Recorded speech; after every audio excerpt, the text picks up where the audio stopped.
Seperti yang kita ketahui bahwa akhir-akhir ini banyak terjadi bencana alam, mulai dari gempa bumi, banjir, tanah longsor, gunung meletus, hingga tsunami. Hal tersebut harus membuat kita selalu waspada agar selalu berhati-hati. Nah, ngomongin tentang bencana alam, ternyata ada beberapa film dunia yang bertema tentang bencana alam. Dan di segmen ini gue fokus ke film-film dengan tema bencana alam gempa bumi.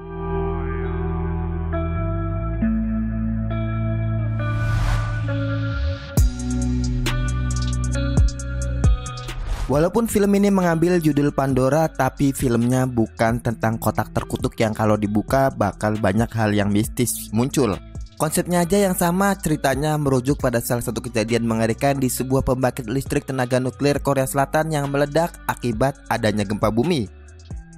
Pandora bercerita mengenai pembangkit listrik tenaga nuklir Hanbyul menjadi salah satu pembangkit listrik di Busan, Korea Selatan yang sangat membantu masyarakat di sana. Masyarakat di Busan sangat bergantung pada pembangkit tersebut. Namun, sebagian besar penduduk ada yang memprotes untuk segera menutup pembangkit itu karena dirasa berbahaya. Dari ratusan karyawan pembangkit listrik tenaga nuklir Hanbyul yang bekerja, ada Jae-hook adalah salah satunya. Pria parubaya ini bekerja di sana bersama 3 orang teman lainnya yang bernama Kil-sub, Jin-taek, dan juga Yong-soo.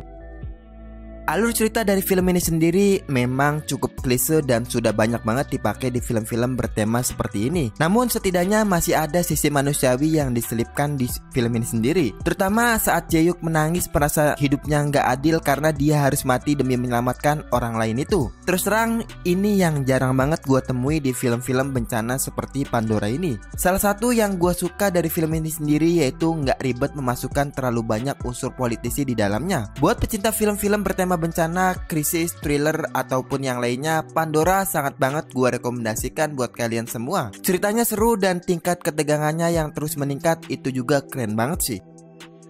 Pandora tayang perdana pada 7 Desember 2016.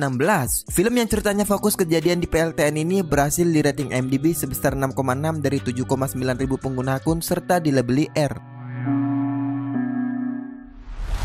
Apa yang bisa dilakukan untuk menghentikan letusan Gunung Baekdu yang dampak lelehan laharnya aja akan meluluhlatkan kota-kota di sepanjang semenanjung Korea. Bahkan bukan hanya Korea Utara tetapi juga Korea Selatan. Ya, kurang lebih itu akan menjadi inti cerita dari film yang mau kita bahas kali ini. Asfal bercerita tentang perjuangan sekelompok tentara Korea Selatan yang dipimpin oleh Kapten Jo In-chang yang ingin meledakkan nuklir untuk menghentikan letusan Gunung Baekdu. Jo In-chang sendiri nggak sendirian dan dia ditemani oleh tentara lainnya seperti Lee Jun-pyong, Kang Bore, dan juga lainnya. Pada tahun 2016, Korea Selatan punya satu film bertema bencana alam yang benar-benar sangat menegangkan, yaitu Tunnel. Film ini hadir dengan balutan drama action yang sangat kuat. Mungkin cukup berbeda dengan film yang satu ini yang melibatkan begitu banyak kompleksitas permasalahan yang kemudian akan memacu adrenalin buat para penontonnya ikut terbawa dalam suasana yang menegangkannya itu. Pokoknya di film ini nggak hanya action tapi juga mampu menampilkan gambaran thriller yang sangat brutal. Apalagi diperindah dengan plot bumbu politik yang nggak bertele-tele, pas pada porsinya sehingga kita sebagai penonton nggak melantunkan pada drama yang nggak berkesudahannya itu. Asfal tayang perdana pada 19 Desember 2019. Film yang bisa gua katakan hampir setara dengan film Hollywood karena efek visualnya yang keren ini di rating IMDb sebesar 6,2 dari 5,2 ribu pengguna akun serta dilabeli R. Bencana gempa bumi menjadi hal yang sangat ditakuti oleh semua orang. Bagaimana enggak sekalinya gempa bumi terjadi, korban yang berjatuhan bisa menyentuh ratusan hingga puluhan ribu orang. Ini membuat banyak pihak terus-menerus mengembangkan teknologi pendeteksi gempa bumi. San Andreas bercerita tentang seorang pilot helikopter penyelamat untuk Departemen Pertahanan bernama Ray. Saat dirinya sedang menghabiskan waktunya dengan Black, yaitu putri kesayangan dari pernikahan yang gak bertahan lama dengan Emma, dia mendapat panggilan untuk segera meninggalkan tempat kediamannya menuju Los Angeles, California. Ray harus kembali bekerja dan berpatroli di seluruh bagian kota. Nah, mungkin dalam pembuatan film terbaru ini, Brad Peyton sang sutradara benar-benar memikirkan apa aja bencana yang bisa menghentak dan membuat para penontonnya menahan nafas saking terkejutnya itu.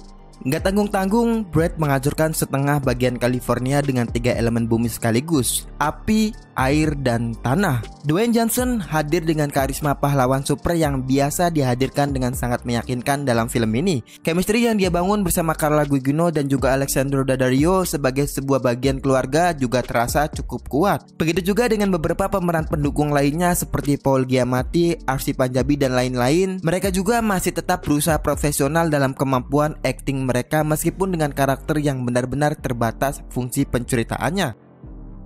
San Andreas tayang perdana pada 29 Mei 2015. Film bencana alam gempa bumi ini menurut gua masih menjadi terbaik versi gua sendiri, dan tentu aja di rating IMDb sebesar 6,1 dari 242.000 pengguna akun serta dilabeli PG-13.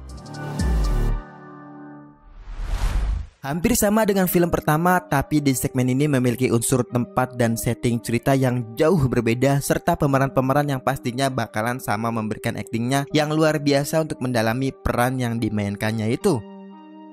Chernobyl bercerita tentang Alexei yang baru saja pensiun dari pekerjaannya sebagai pemadam kebakaran dan ingin bersama kekasihnya yaitu Olga. Namun, sebuah peristiwa ledakan nuklir terjadi di sebuah pembangkit listrik di wilayah Chernobyl. Nah, film-film bencana gempa bumi memang memiliki hal yang cukup menarik untuk disaksikan karena alam memang gak bisa dibaca. Begitu juga dengan film yang satu ini. Film yang memiliki cerita yang cukup masuk akal dan dieksekusi dengan sangat baik oleh sang sutradara yaitu Danila. Apalagi dimainkan juga oleh pemeran yang cukup bagus dalam aktingnya itu. Pokoknya buat siapapun pecinta film bencana atau thriller, film ini wajib banget sih masuk di list tontonan kalian. Chernobyl tayang perdana pada 15 April 2021. Film romantis, aksi heroik, serta thriller yang bagus ini di rating IMDb sebesar 5,1 dari 9.000 pengguna akun serta dilabeli PG-13. Film yang satu ini masih memiliki formula yang sama dari film sebelumnya yaitu The Wave, di mana bencana besar yang dimulai dengan ketidakpercayaan peringatan yang dilontarkan oleh tokoh utamanya sendiri. The Quick bercerita tentang Christian, seorang geologi yang masih dihantui perasaan bersalah karena kejadian tsunami di Key Ranger. Christian terpuruk teringat bagaimana dia nggak bisa menyelamatkan ratusan orang dari terjangan air gelombang raksasa tersebut. Tinggal sendiri dan hanya ditemani foto-foto dan artikel dari bencana Key Ranger. Christian ditinggalkan keluarganya juga. Istri dan anaknya berada jauh berkilo-kilometer dari tempat tinggalnya itu. Sang sutradara John Andreas Anderson bisa gua katakan sangat piawai dalam memainkan gerak kamera hingga mampu mengacak-ngacak adrenalin orang yang menonton full film yang satu ini. Gak heran jika film ini mendapat rating yang sangat bagus dan mencuri perhatian semua penikmat film. Untuk film yang menggambarkan gempa, The Quick dirasa sudah cukup menghadirkan gambaran-gambaran gempa itu sendiri. Masyarakat yang berlarian, gedung-gedung yang rubuh, tanah yang bergolak, semua ditampilkan di film The Quick ini. The Quick tayang perdana pada 31 Agustus 2018. Film bencana gempa yang terakhir ini ternyata di rating IMDb sebesar 6,2 dari 13.000 pengguna akun serta dilabeli PG-13. Oke, mungkin cuma segitu aja untuk konten 5 film bencana alam gempa bumi yang dijamin filmnya bakalan bikin wow banget. Subscribe, like, share, dan selalu support terus channel ini. Dan kalau kalian mau request rekomendasi film ke gua juga, kalian boleh tulis di kolom komentar. Oke, sekian dari gua Are, see you in the next film.